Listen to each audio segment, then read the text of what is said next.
신앙의 방향은 좋은 시온산교의 만남으로 끝나잖아요. 그런데 이 좋은 행복한 교회 생활을 잘해야 돼요. 이 교회 생활의 축복은 자손 대대로 물려주는 가장 최고의 유산인 줄로 믿습니다. 높은 건물, 넓은 대지, 좋은 기술, 엄청난 밸런스의 재산, 이거는요 많은 스트레스를 주고 분쟁을 야기합니다. 그런데 이 신앙의 유산을 물려주면, 이 말씀의 기업을 물려주면요, 이거야말로 진짜예요.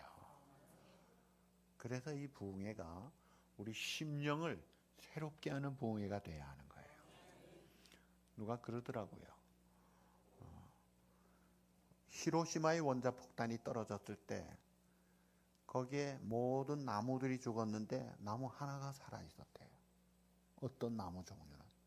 그게 뭔지 아세요? 장로님 모르세요? 다 아실 것 같은데 대나무가 살아있었대요. 대나무는 나무도 아니고 풀과예요. 그런데 왜 그럴까? 마디가 있다 이거예요. 이 마디가 강하게 하는 거예요. 연단을 통해서 마디가 생겨진 신앙은 강해지듯이 이 부흥에도, 제가 어제 보약을 드린다고 했는데 오늘 두 첩째 받는 날이에요. 이 마디 만드는 거예요. 이 마디를 튼튼하게 하면요, 원자폭탄이 떨어져도 견딘 대나무같이 환난과 시련 속에서도요 우뚝 설 줄로 믿습니다. 이 말씀의 능력이에요. 어제 확신이라는 확신, 근거가 뭐예요? 내가 아닙니다. 내 능력이 아니고 내 지식, 내 경험, 내 자질이 아니에요. 우리가 구원의 확신, 기도응답의 확신, 사죄의 확신, 승리의 확신, 하나님이 나와 함께 하시는 임재와 인도와 우리의 삶에 승리해 주시는 그런 삶의 확신을 가지는 근거는 내가 아니고 그 약속하신 하나님이 확실하기 때문에 확신을 갖는 거예요. 하나님이 이랬다 주었다 뺐다 뺏었다 주었다 왔다 갔다 하시는 변절하는 분이 아니에요. 그리고 오늘 우리에게 진실로 진실로 너희에게로 오니 믿는 자는 뭘 가졌나니? 영생을 가졌나니. 주 예수를 믿어라. 그리하면 너와 내 집이 무엇을 얻으리라? 구원을 얻으리라. 영접하는 자, 그 이름을 믿는 자들에게는 하나님의 어떤 권세를 주셨나니? 자녀의 무엇을 주셨나니? 권세를 주셨다.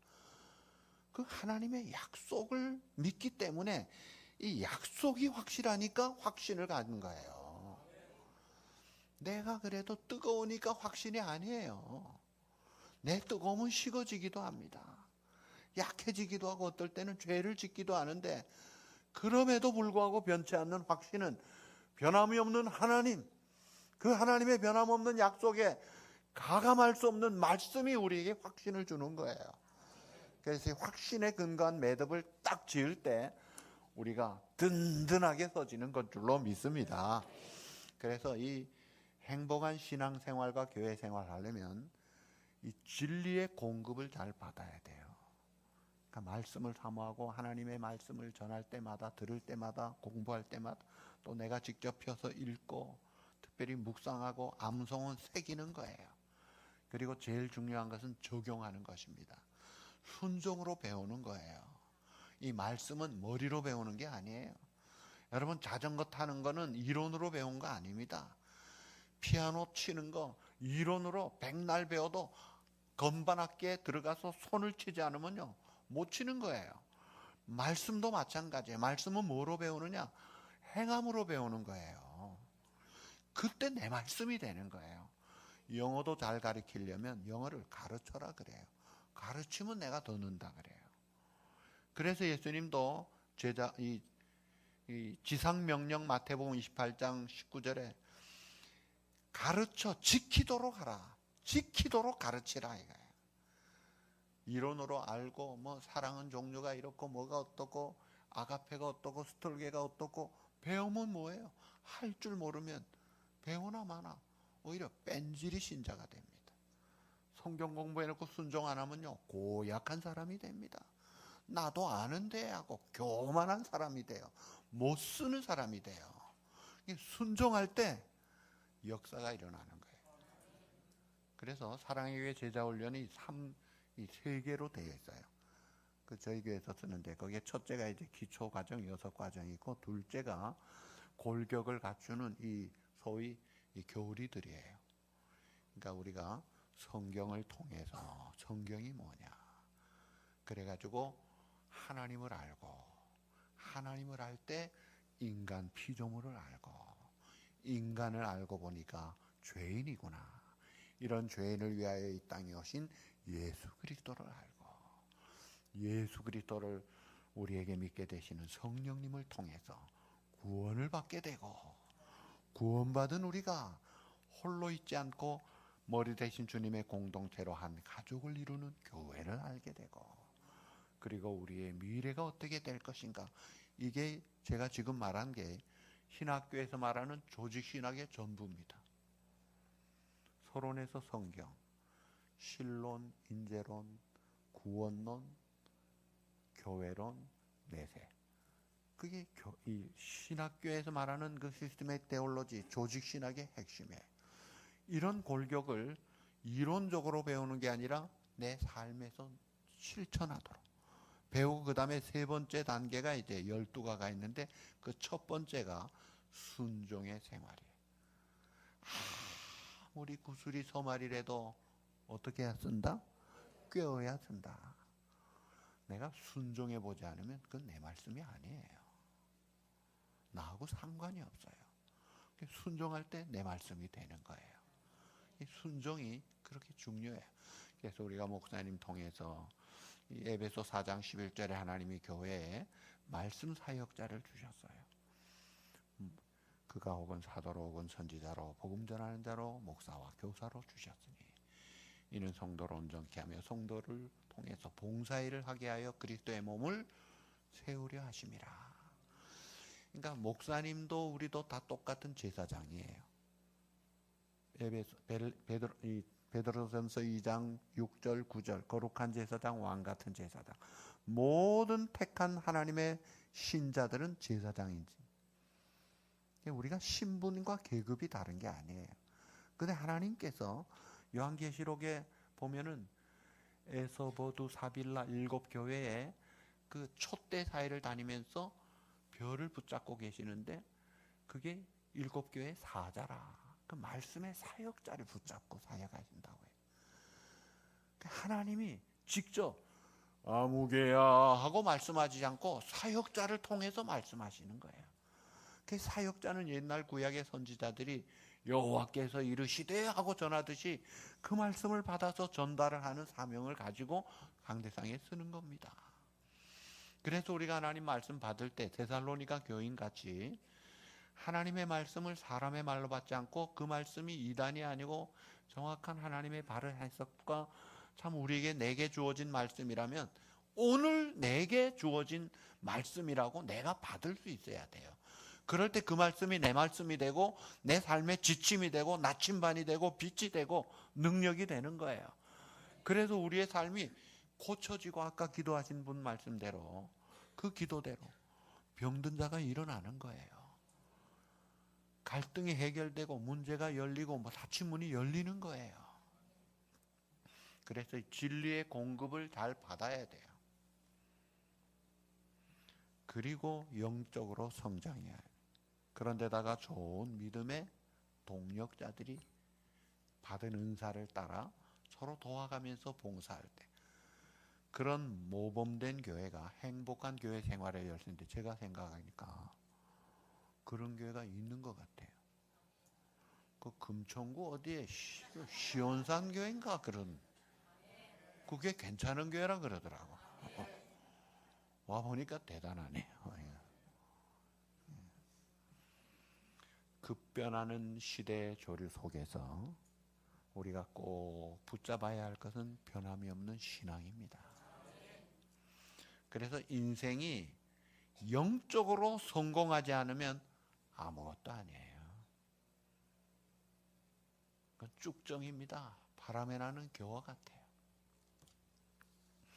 자, 오늘 이 본문은 예수님의 공생의 초기에, 오늘 5장 1절 장소가 어디라고 했어요? 무리가 몰려와 하나님의 말씀을 들을 때 예수는 게네사렛 호숫가에 서서, 이 게네사렛, 구약 성경에 긴네롯 혹은 요한복음 21장 디베라 다 똑같은 지역이에요. 갈릴리 바다. 사실은 바다가 아니에요. 춘천에 의암 호수가 있는 그 정도 크기예요. 그래서 갈릴리 가보니까 참 좋고 넓고 참 중요한 갈릴리가 그 예수님의 사역지였어요. 그런데 예수님이 공생애에 40일 줄이시고 마귀의 시험을 이기시고 나가서 말씀 사역을 하실 때 기적 같은 일들이 일어나잖아요. 불치병자가 일어납니다. 한 번도 걷지 못한 자들이 일어납니다. 날대 소경이 눈을 뜹니다. 문둥병자가 낫습니다. 각종 병자들이 일어납니다. 죽은 자도 살아나더라고요. 물이 포도주로 바뀌지를 않나. 군대 귀신이 물러가질 않나. 그러니 예수님의 소문이 쫙 퍼진 거예요. 그래서 예수님이 이 동네에 오셨다 하니까 사람들이 가만히 있겠어요? 와, 가자.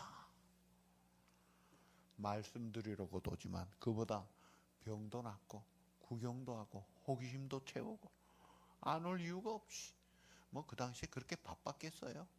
몰려와가지고 사람들이 많이 오니까 이런 교회당 같은 건물에 들어올 수가 없는 거예요. 그래서 아예 바닷가에 쫙 앉혀놓고 예수님이 배를 하나 빌려가지고 바닷가에서 육지에 앉아있는 사람들을 향해 말씀을 가르칩니다. 마치 위대한 어부가 그물을 치고 있는 모습이에요. 무엇을 가르쳤을까? 예수님은 항상 주제가 똑같았습니다. Kingdom of God, 하나님의 나라였어요. 하나님의 나라.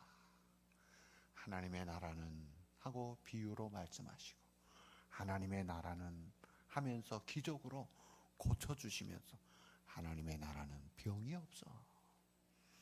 오병이어 기적을 통해 하나님의 나라는 굶지 않는 나라야. 하나님의 나라를 보여주시고 가르쳐주시는 그 하나님의 나라의 말씀을 사람들이 귀담아 듣습니다. 공중의 새를 보라, 들의 꽃을 보라. 참 쉽게 가르치시는. 자, 이때 예수님이 가르치시고 시간이 점심쯤 됐어요. 자, 그때 이제 2절에 보시면 호숫가에 두 배가 있는데 포신의 어부들은 배에서 나와서 그물을 씻는지라. 그러니까 이 양반들이 밤새도록 고기 잡으면서 그물을 뿌려가지고 나중에 고백도 있지만 내가 밤이 새도록 수고했지만 얻은 것이 없다. 헛땅치고. 그래도 이제 낮이니까 쉬어야 되니까 그물을 다 정리하고 말리고 이제 이를 파장하는 그런 시간이 됐어요. 어부들은 배에서 나와서 그물을 씻는지라. 3절 예수께서 한 배에 오르시니 그 배는 시몬의 배라. 육지에서 조금 떼기를 청하시고 앉으사 배에서 물을 가르치시더니 4절 말씀을 마치시고 시몬에게, 이 시몬이 누구예요? 베드로예요. 반석이라는 이름을 주셨죠. 시몬에게 이르시되 깊은 데로 가서 그물을 내려 고기를 잡으라. 여러분, 이때 이 만난 베드로가 사실은 처음 만난 게 아니에요. 복음서를 이렇게 연구하면 이게 세 번째 만난 것 같아요. 첫 번째 만난 게 요한복음 1장 35절에서 51절에 예수님을 메시아로 영접하라, 장차 개발하리라 불렀어요. 많은 돌아갔어요. 두 번째 부름이 마태복음 4장 18절 이하에 또 마가복음 1장 16절 이하에 나와 함께 있자 부르셨어요. 그럼에도 불구하고 예수님을 적극적으로 따르지 못하던 베드로, 지금 고기잡이 그물 정리하고 있었어요. 다시 찾아오셨습니다. 여러분, 신앙은, 교회 생활은 내가 하나님을 찾아가는 것 같지만 사실은 하나님이 우리를 찾아오시는 거예요. 내가 하나님을 알기 전에 하나님이 먼저 나를 아시고 내가 하나님을 사랑하기 전에 하나님이 나를 먼저 사랑하시고, 내가 하나님 앞에 나아가기 전에 하나님이 찾아오세요. 저희 교회 이제 새가족 쓰는 난에 전도자 난에 있는데 어떤 분이 스스로 왔다고 그래요. 또 어떤 분은 자진해서. 그렇죠. 누가 권하지 않고 오면 자진해서 스스로 온 거죠. 많은 누가 인도하신 거예요? 성령님이 가라 해서 온 거예요. 그러니까 하나님이 다 주도하시는 거예요. 그러니까 여러분들이 내가 하지 마세요. 제가 옛날 대학생 사회 가면서 가나안에 가나안 농건학교 원주 신림에 있습니다. 제2 가나안 농건학교가. 거기 학생들 데려갔을 때 김용기 장로님이 그런 말씀하시더만, 이 세상에 문제가 많은데 그 문제는 사람들에게 있는데 그 사람들의 성이 똑같습니다. 김가 이가 박가가 아니고 내가가 문제입니다. 내가 누군데 그 사람 때문에 문제예요. 그게 문제예요. 하나님의 은혜를 모르는 자한테, 하나님의 은혜 아니면 설 수 없겠네 찬양도 있는데 존재도 안 됩니다. 하나님의 은혜 아니면 여러분 여기 있겠어요? 여러분 옆에 있는 남자분들 보세요. 굉장히 중요한 분들이에요. 우리 남자분들. 여기 남자들이 많아요. 보통 교회 보면 남자들이 적어요. 식당에 가면 낮에 여자들이 많아요. 그런데 남자들이 많은 데가 있어요. 확실하게 많은 데가 있어요. 어딘지 아세요? 네, 장로님 아시네. 교도소예요. 제가 매주 부전교회에 있으면서 학장구치소, 남자, 여자, 소년감별도 매주 갔습니다. 학장구치소에 한 3,000명 정도가 있어요. 근데요, 남자가 3,000명 정도 혹은 3,300명 정도 있는데 여자는 300명 넘을 때가 없어요. 200몇 명, 10분의 1도 안 돼요. 내가 보니까 지옥에는 남자들이 많을 것 같아요. 교회도 여자들이 많고, 식당 가도 여자들이 많고, 천국 가도 여자들이 많고. 여러분 옆에 있는 남자분들은요, very important person, VIP들인 줄 아시고 우대하십시오. 보통 분들이 아니에요. 할렐루야. 자, 하나님이 불러주셔서 오신 거예요. 내가 하는 게 아니라 하나님이 불러주셔서 오시는데, 자, 이 베드로를 또 찾아오셨어요. 그리고 사람들에게 말씀하셨지만 사실은 예수님의 메인 포커스, 초점은 지금 제자 부르는 게 첫째였습니다. 그거 하러 온 거예요. 그래서 말씀을 마치시고 시몬 베드로에게 첫 번째 말씀 4절에 따라합시다. 깊은 데로 가서 그물을 내려 고기를 잡으라. 자, 이게요 참 이상한 말을 하신 거예요. 자, 예수님 전공이 뭐예요? 토목가 출신이에요. 이분은. 베드로 전공이 뭐예요? 수산업가 출신이에요. 근데 지금 누가 누구에게 무슨 수를 쓰는 거예요 지금? 아니, 목수가 어부에게 고기 잡는 법 이야기합니다. 어부 주제에 자존심 상하는 일이에요. 그리고 상식적으로 낮에 고기는 얕은 곳에 있어요. 그런데다가 지금은 밤새도록 고기 잡아서 피곤하고 지치고 그물 씻어서 이제는 끝난 거예요. 말도 안 되는 소리예요, 사실은. 상식에도 안 맞고 자존심에도 안 맞는 말이에요. 근데 예수님은 다 일 마치고 들어가는 사람에게 깊은 데로 가서 그물을 내려 고기를 잡으라. 여러분, 베드로가 자, 논리적으로 생각하면 자, 내 경험에 안 맞는데 이거는 상식이 아니잖아. 전통도 아닌데. 그런 적이 없는데. 근데 예수님이 말씀하실 때 아직도 예수님을 따르는 제자가 아닌데 그 예수님을 자기의 경험과 상식과 전통 우위에 더 권위 있게 놓지 않는 한 순종할 수 없는 거예요. 그런데 베드로는 순종합니다. 이게 이제 우리가 예수 믿고 신앙생활할 때 넘어야 될 턱이에요.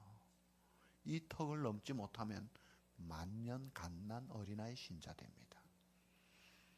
내가 알고 하고 싶은 거 하라고 할 때 뭘 못하겠어요만은 내 생각과 좀 다른데, 내 기분과 다른데, 그럼에도 불구하고 말씀할 때 덮어놓고 순종할 줄 알아야 되는데, 여러분 교회 생활하면서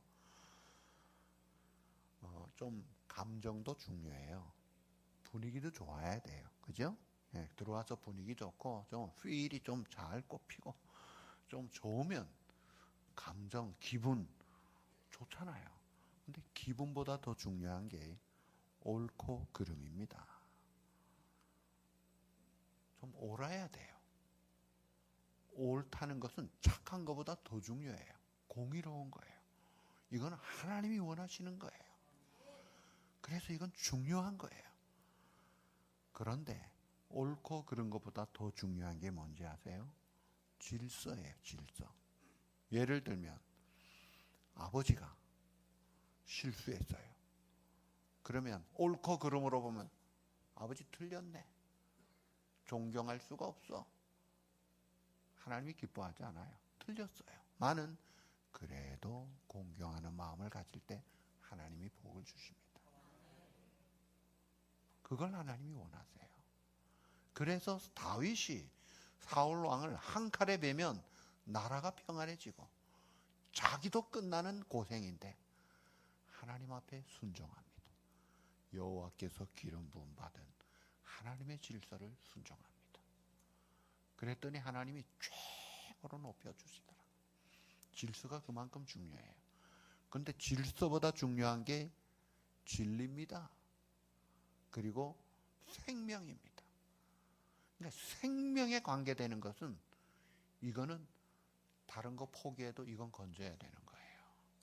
진리에 관계되는 것은 포기할 수 없는 거예요. 그래서 교회 생활하면서 기분이 어떻고 감정이 어떻고 이런 데 흔들리지 마세요. 생명에 관계되는 일이 아니면 시험 들지 마세요. 자, 이 베드로가 예수님의 말씀을 듣고 이제 깊은 데로 가서 그물을 내려 고기를 잡으라. 근데 그 다음에 이 베드로가 한 말이 뭔지 참 재미가 있어요. 시몬이 대답하여 이르되 5절 선생님 우리들이 밤이 새도록 수고를 하였으되 잡은 것이 없지만은. 자, 어부가 참 자존심 상하는 소리예요. 내 한 마리도 못 잡았다. 물어봅시다. 이번에 아시안 게임에서 우리 축구 선수가 금메달을 땄잖아요. 그죠? 누가 골을 제일 많이 넣었어요? 잘하시네. 이번에 황씨들이 좀 떴어요. 좀. 그 황의조, 손흥민 이런 그 공격수 축구 선수들이 노래 좀 못해도 괜찮아요. 축구 선수 그림 잘못 그려도 괜찮아요. 그러나 노마 그 찬스에 절묘한 찬스에 헛발질하면 자존심 상합니다.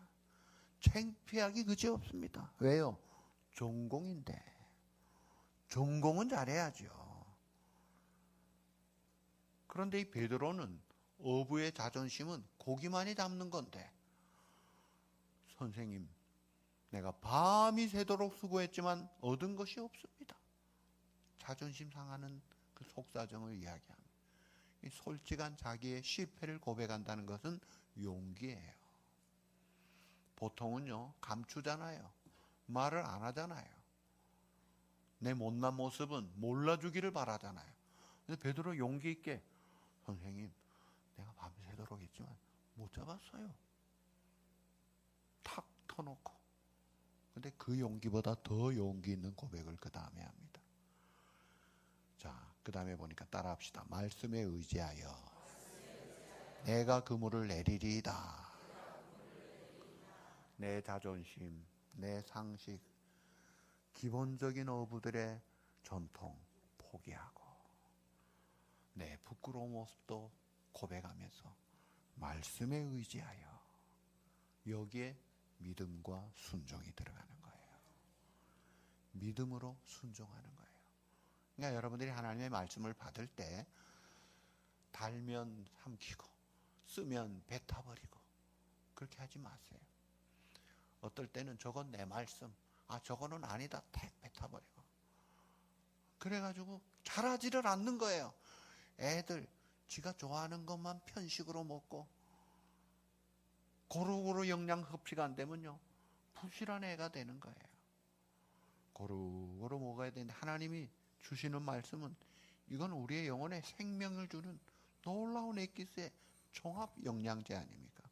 생명을 주잖아요. 능력을 주잖아요. 지혜를 주잖아요. 은혜를 주잖아요. 기쁨을 주잖아요. 문제 해결을 주잖아요. 빛을 주잖아요.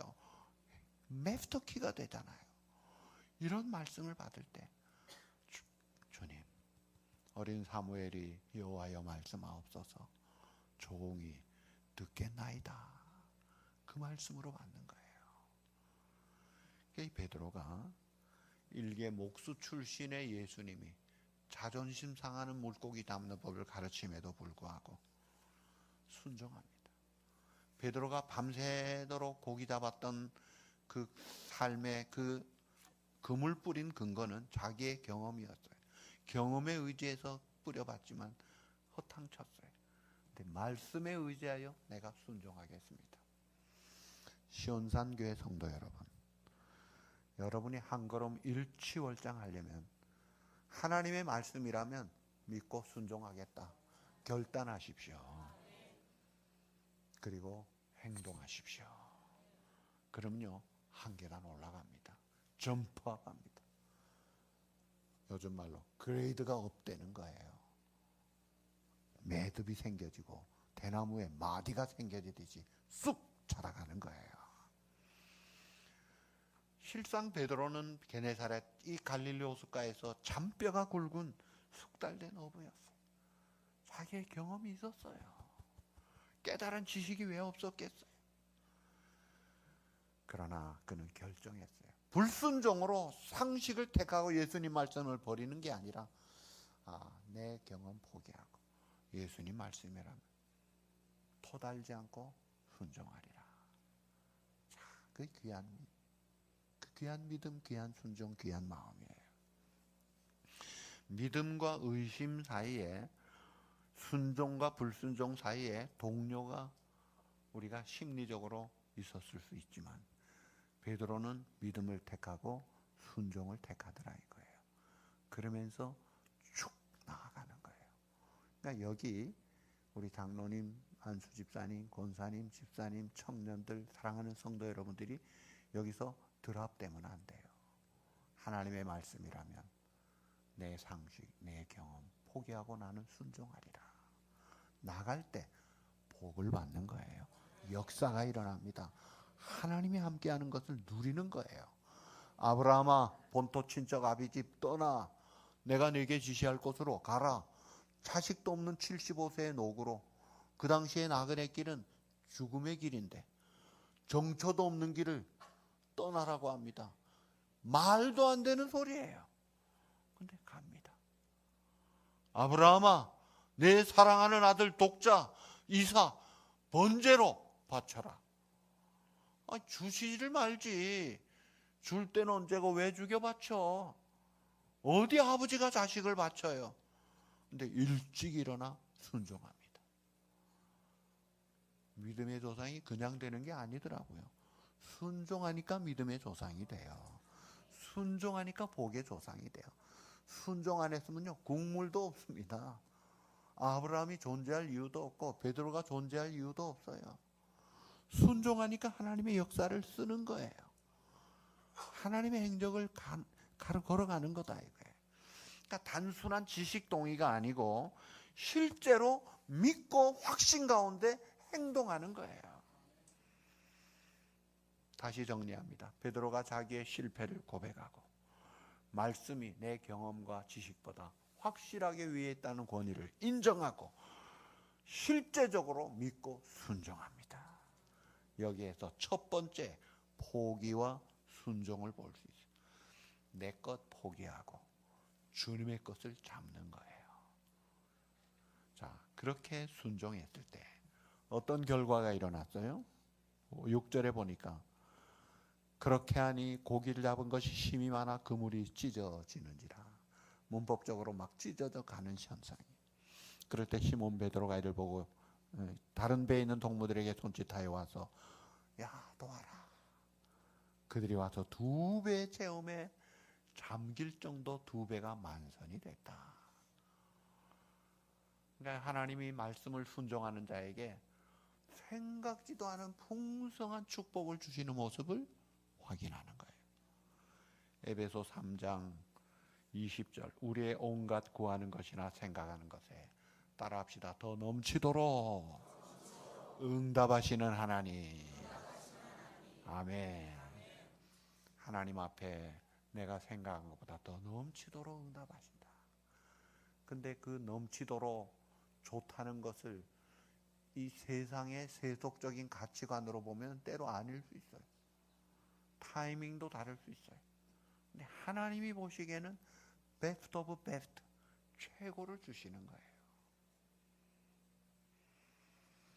그물이 찢어질 정도로 2배가 만선이 됐어요.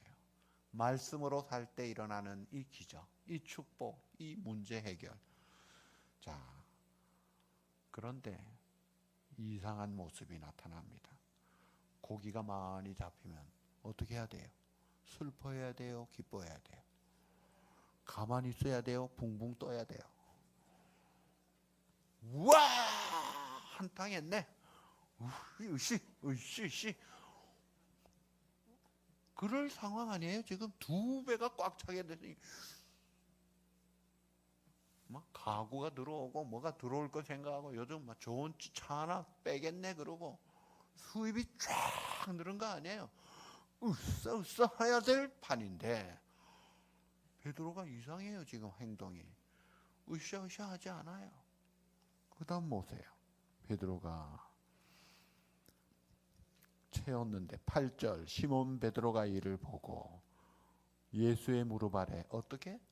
엎드려 하는 말. 주여 나를 떠나소서. 나는 죄인이로소이다. 그 앞에는 선생님 하던 호칭이 주여 나를 떠나소서. 나는 죄인이로소. 지금 왜 이러는 거예요? 박수치고 막 손뼉을 막 고함을 지르고 해야 될 판에 춤을 춰야 될 판에 왜 이래요? 지금 바다에 많은 물고기를 잡게 하신 하나님 주님께서 베드로의 영혼을 잡으신 거예요. 지금 그러니까 이 베드로는 많은 물고기를 본 게 아니라 이 물고기를 잡게 하신 주님을 통해서 하나님을 만나는 거예요. 지금 주여 하나님 앞에 압도되는 모습입니다. 나를 떠나서 내 감당할 수 없습니다. 나는 죄인입니다. 하나님 만난 자의 모습이에요. 꼬꾸라지는 모습이에요. 살기등등하던 사도 바울, 본래 사울이 시퍼렇게 살기등등해 가다가 주님 만나서 꼬꾸라지고는 엎드리잖아요. 나는 죄인이로소이다. 전능하신 하나님, 위대하신 하나님, 거룩하신 하나님 앞에 누추하고 더럽고 모자라는 자기의 모습을 발견하니까 감당이 안 되는 거예요. 나는 아무것도 아닙니다. 하나님의 영광 앞에 굴복이 된 거예요. 여러분 은혜를 받으면 이게 은혜 받는 거예요. 은혜 받고 내가 은혜 받았어 으쓱으쓱 하는 사람은요, 그건 문제가 있는 사람이에요. 얼마 못 갑니다. 하나님이 우리를 얼마나 사랑하시면 독생자까지도 아낌없이 주시지만 하나님의 영광만큼은요 티끌만큼도 안 뺏기시는 분이에요. 조금도 용납 안 하십니다. 헤롯이 하나님께 영광을 돌리지 않음에 뭐가 먹어서 죽었더라? 충이 먹어서 죽었더라. 무섭습니다. 하나님의 영광 가로채는 자 단칼에 날아갈 수 있어요. 뭐 두말 없이 끝장나는 거예요. 그래서 겸손한 주님, 하나님이시면서도 겸손하셨는데 피조물 은혜로 사는 죄인이었던 우리 주제에 겸손한 것은요, 정상적인, 그래서 앤드류 모레의 겸손이란 책에 보면 겸손이란 피조물 인간이 취할 수 있는 가장 영광스러운 모습이지요. 맞아요. 은혜를 받은 하나님의 자녀라면 하나님 앞에 참 감사합니다, 하나님밖에 없습니다 하는 그 겸손한 모습이 지극히 아름다운 모습이에요. 그런 자는요, 하나님이 은혜를 계속 주시고 계속 사용되고 갈수록 더 잘되고 갈수록 더 높아지는 거예요. 그래서 나중되기를 원하는 자가 으뜸되리라. 선줄로 생각하는 자 어떻게 될까 조심하라. 넘어지는 것밖에 없어요. 그래서 우리 이 시온산 교회는, 야, 교만은 우리 교회는 사라져라. 이 교만막이 물러갈지어다. 절대로 교만하지 마십시오. 특별히 일을 안 하는 사람은 교만할 이유도 없는데 일을 하는 사람이 문제예요. 하다 보면은 내가 했는데 왜 저 사람 안 하노 하면서 함정이 있어요. 일을 하는 사람들이 조심해야 될 함정. 일을 하니까 다른 사람들 안 하는 거 볼 때 원망의 함정이 나와요. 불평의 함정이 나와요. 근데 그럴 때, 아, 내가 하나님의 은혜로 내가 하는 것이지. 은혜를 하고 감사하면요, 함정을 넘어갑니다. 누가 아시시의 성자라는 성 프란시스에게 아주 험담을 하니까 제자가, 선생님, 그 사람, 우리 이 귀한 선생님을 저렇게 험담하는데 어째 가만 계십니까? 여보게, 저 사람 험담하는 것보다 나는 더 악한 사람이야. 그거 아무것도 아니야. 내게 주신 은혜를 저 사람에게 줬으면 나보다 저 사람 훨씬 더 좋은 사람 됐을 거야. 나는 할 말이 없어. 은혜를 아는 자는 그래요. 그러니까 이 베드로가 하나님의 영광 앞에 굴복합니다. 그러면서 이제 두 번째 포기와 순종이 그 다음에 나타나요. 오늘 10절, 11절. 베드로의 아들로서 시몬의 동업자인 야고보와 요한도 놀랐습니다. 예수께서 시몬에게 이르시되 무서워하지 말라. 이제후로는 따라합시다. 네가 사람을 취하리라 하시니 그들이 11절 다 같이 시작.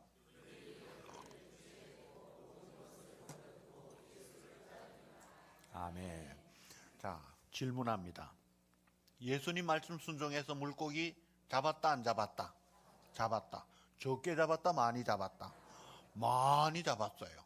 이것이 축복이다 저주다? 축복이에요. 누가 주신 축복이에요? 주님이 주신 축복이에요.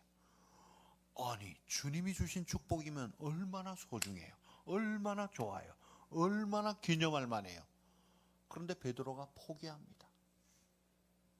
아니, 주님이 주셨는데 왜 포기하지? 이상하지 않아요? 하나님 말씀 순종해서 받은 정말 은혜로 주어진 감사할 일인데 왜 그걸 버려둬요? 왜 그래요? 이유가 있어요? 여기에 함정이 있어요. 축복이 두 종류가 있습니다. 누려야 될 축복이 있는가 하면 포기해야 될 축복이 있어요. 그 포기한다는 것은 주님 앞에 드린다는 거예요. 예를 들어서 하나님이 내게 건강을 주셨어요. 저주의 축복이에요. 축복이잖아요, 건강. 그 축복을 가지고 약한 사람을 골리고 못 살게 굴고 억압하면은 그건 누리는 거예요. 그러나 그것을 주님께 드려서 약한 자를 섬기고 도와줄 때 그 축복은 다른 축복으로, 진짜 축복으로 나타나는 거예요. 그때 누리는 그 축복이야말로 그건 포기하지 말아야 될 축복인데, 포기해야 될 축복을 포기하지 못함으로 진짜 누려야 될 축복을 많이 잃어버려요. 자, 그걸 좀 더 설명하죠. 하나님이 하나님의 자녀들에게 말씀을 순종하는 자에게 신명기 28장에 보면 들어가도 나가도 복을 받고 떡 받고 복을 받고 양우리에 뭐 소우리에 외양간에 다 복을 주신다. 풍성하게 주신다. 좋은 거예요. 그죠? 그런데 이 구약의 축복은 다 물량적인 축복인데 신약에 나타난 예수 그리스도를 통하여 얻게 될 영원한 신령한 참된 축복의 그림자로 이야기하는 거예요. 그것도 필요해요. 그것도 주세요. 그래서 예수님이 공생의 기간에 오병이어로 먹을 것 주시고 불치병자의 병도 고쳐주시고 죽어서 천국 가서만 우리가 병 고침 받고 풍성한 게 아니라 이 땅에서도 누릴 수 있어요. 많은 그것은 지나가는 것들이더라 이거예요. 예수님에게 병 고침 받은 사람 그 다음에 또 병들어 죽었어요. 죽은 지 나흘 만에 누가 일어났다요? 살아났죠? 베다니의 나사로가 죽은 지 나흘 만에 썩어 냄새나는 시체 송장이 일어났잖아요. 근데 그 나사로 다시 죽었어요. 그러니까 우리가 이 땅에서 누리는 하나님의 주신 말씀 순종해서 열심히 수고해서 얻은 축복들은 다 지나가는 것들이에요. 일시적인 것들이에요. 이거 포기하지 않는 한 영원한 축복, 신령한 축복, 진짜 축복은 못 받습니다. 진짜 축복의 포장지가 그걸 이 일시적인 걸 포기하는 포장지를 뜯어야 되는 거예요. 자, 물고기를 잡지 못한 베드로. 예수님이 오셔서 말씀을 하셨습니다. 그 예수님은 하나님의 영광을 포기하고 종의 형체로 대속의 제물로 이 땅에 낮아지신 분이더라 이거예요. 그 주님을 통해서 이 베드로가 만선의 축복을 받았는데 이거를 in my pocket 내가 누리는 것으로 택했으면은 베드로는 성경에 나오는 인물이 안 됐어요. 그러나 그것을 포기하고 예수님을 따라갔을 때 벌떡벌떡 살아있는 물고기 잡아다가 파는 어부보다 천하보다 귀한 영혼 3,000명 5,000명 낳는 어부가 되더라 이거예요. 누가 진짜 어부냐 이거예요. 누가 진짜 복을 받은 거냐 이거예요. 그래서 우리가 내게 주신 건강, 내게 주신 지식, 내게 주신 어떤 노하우, 경험, 내게 주신 물질, 내게 주신 좋은 자녀, 내가 지금 할 수 있는 것, 누릴 수 있는 것, 주님 앞에 드려질 때 내 것이 아니라 주님의 손에 붙잡혀질 때 역사는 일어나는 거예요. 진짜 축복이 나타나는 거예요. 그게 성경의 역사입니다. 쓰임받은 자들의 역사예요.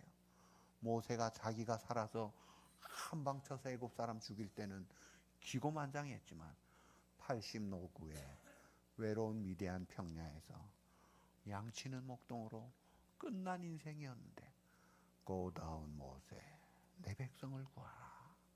하나님이 그를 부르십니다.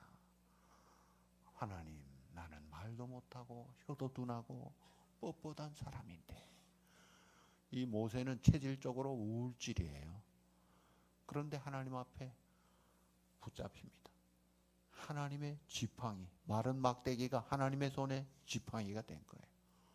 그러니까 홍해를 향해 쫙. 자, 사실 홍해 앞에서도 뒤에서 추격하는 애굽 군대가 이 이스라엘 백성 죽이려고 쫓아옵니다. 앞에는 넘실거리는 홍해. 여러분 제가 홍해 가봤지만 홍해는 깊은 바다예요. 다 좌우에 막혀 있고 꼼짝 못 하는데 그러면 인간적으로 어떻게 해야 돼요? 수로를 팔아, 물기를 잡아라, 배를 찾아라, 다리를 놔야지. 근데 하나님이 말씀하신 거 가르쳐라. 모세는 수로 판 게 아니라 가르친 것밖에. 너희는 가만히 하나님이 하실 일을 보라. 전쟁은 하나님께 속한 것이고 하나님의 명령을 따르라. 그런데 하나님 말씀하시기를 모세가 충성된 사원이라고 했어요. 그 충성이라는 것은 모세 자기 생각을 따라 세상의 사람들 생각을 따라 열심히 살아서 충성이 아니라 하나님 말씀 따라 가르친 거 잘하니까 충성이라고 한 거예요. 여러분 충성, 이 말씀에 충성해야 돼요. 하나님 나라에 설 때 어제 제가 그랬죠. 자, 하나님의 자녀에게는 심판대가 없고 무슨 대가 있다? 시상대가 있다. 그 상을 받는데 어떤 자에게 상을 주느냐? 상을 줄 때 고려하지 않는 게 있어요. 직분은 별로 고려하지 않습니다. 약간 고려하는데 직분 받은 자일수록 더 엄하게, 더 철저하게 따지시는 거예요. 그래서 야고보서에 너희가 많이 선생이 되지 마라. 심판 때 죄가 더 크다는 거예요. 말만 하고 행동하지 않는 선생. 앞장서야 될 사람이 겸손하지 못하고 거드름이나 피고 교회 직분을 무슨 관리나 명예직으로나 알고 이따오 행동하는 이런 것들, 이 문제예요.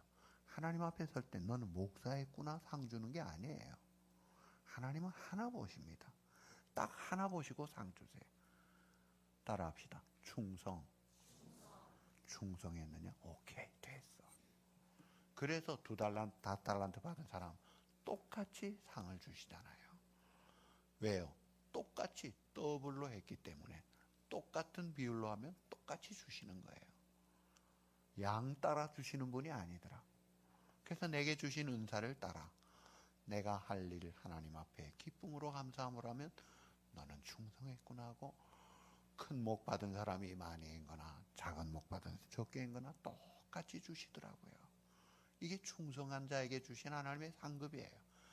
그래서 우리가 교회 일할 때 다른 사람 비교하면서 아이고 저 사람은 저거 잘하네 그럴 거 없어요. 저 사람 나하고 달라요. 지휘자 딱 보면서 이야 지휘 잘하신다. 저 사람 좀 병 걸려가지고 안 나오면 내가 좀 할 텐데 병이 안 걸리나. 여러분 이런 헛생각 하지 마십시오. 하나님이 지휘자 건강 주셔서 더 잘하게 할 건데 허구한 날 허송세월하지 마시라고. 왜 그래요? 그리고요 찬양대 한 번도 독창 안 해보고도 착실하게 나오는 분이 진짜입니다.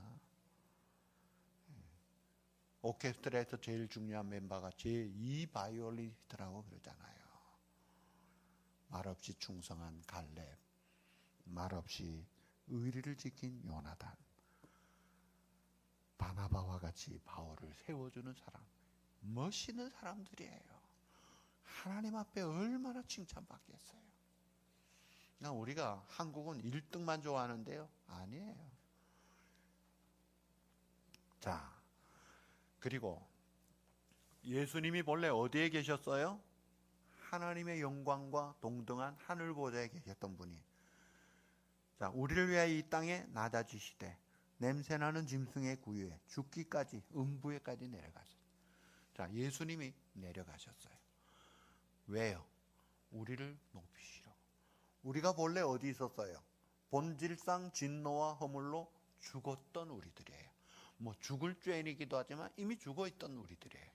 그런데 우리가 예수님이 사람이 되시고 종의 형체를 가져 대속제물이 되심으로 우리가 예수 믿고 구원받아 하나님의 자녀가 되고 장차 우리가 어떻게 돼요? 요한일서 3장 2, 3절에 보면 주님과 같이 온전하게 될 것이다. 우와, 최고로 올라가는 거예요. 온전하게. 그러니까 주님이 특권을 포기하시고 낮아지심으로 우리가 특권을 받아서 높아졌어요. 하나님의 자녀. 우와, 우주의 하나님이 내 아버지네. 그래서 어떤 분이 나에가라 가서 그랬다구만요.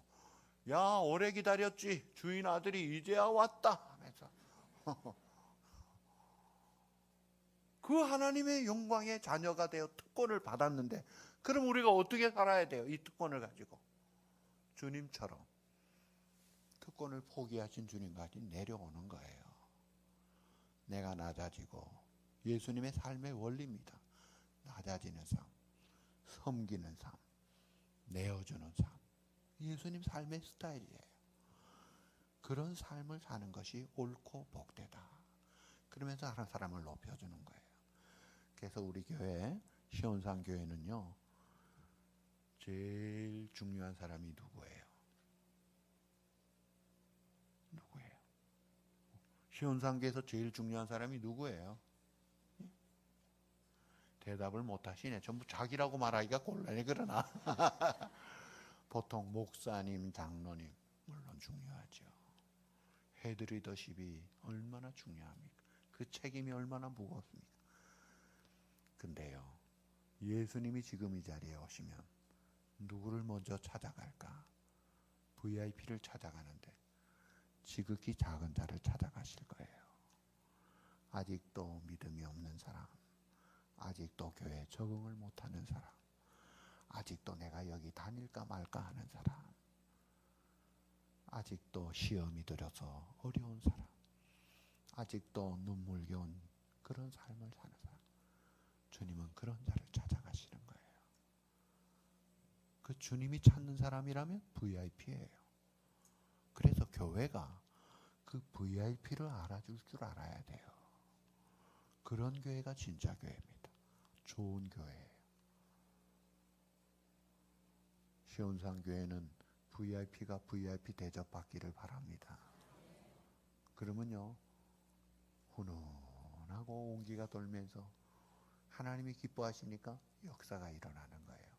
치료가 되고 변화가 되고 회복이 되고 살기를 찾고, 말한 그대로 인생의 망항이 끝나고 기뻐가지고 어쩔 줄 몰라하고 막 하나님 앞에 영혼의 춤을 추는 거예요.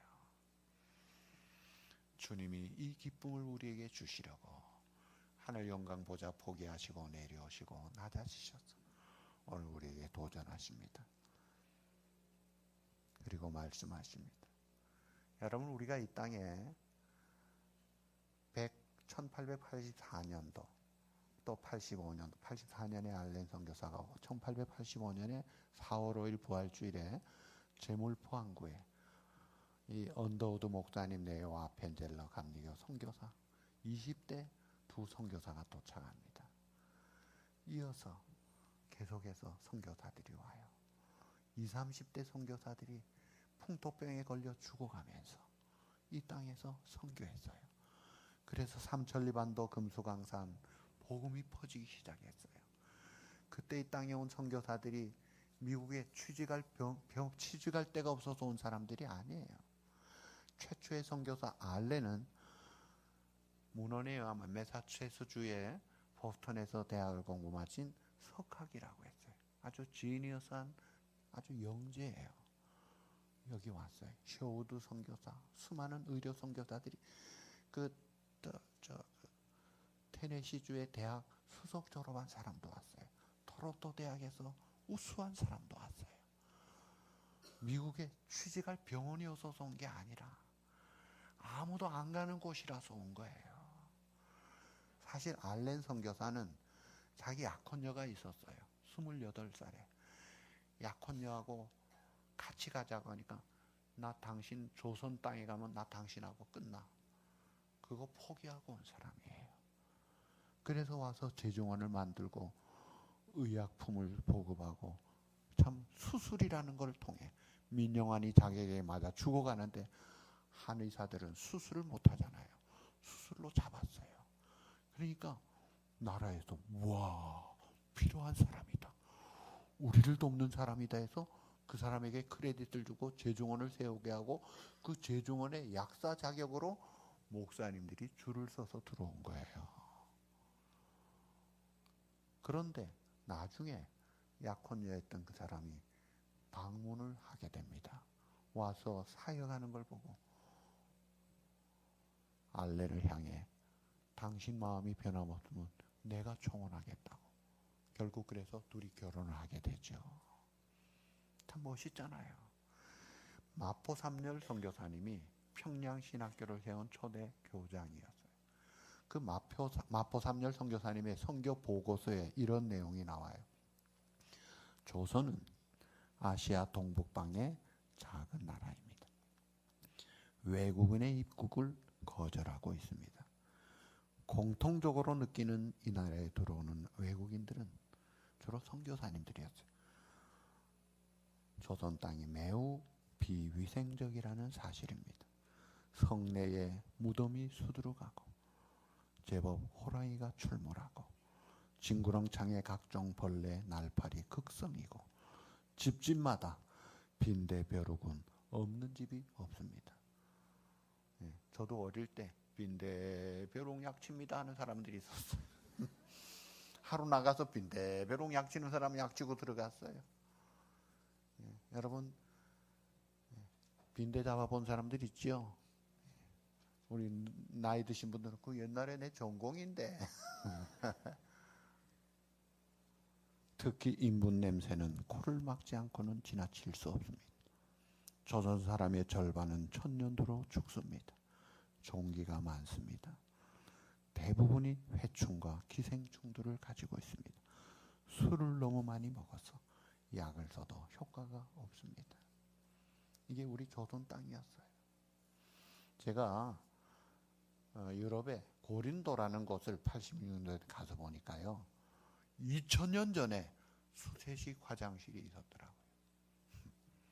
서구 문화는 2000년 전에 수세식으로 썼어요.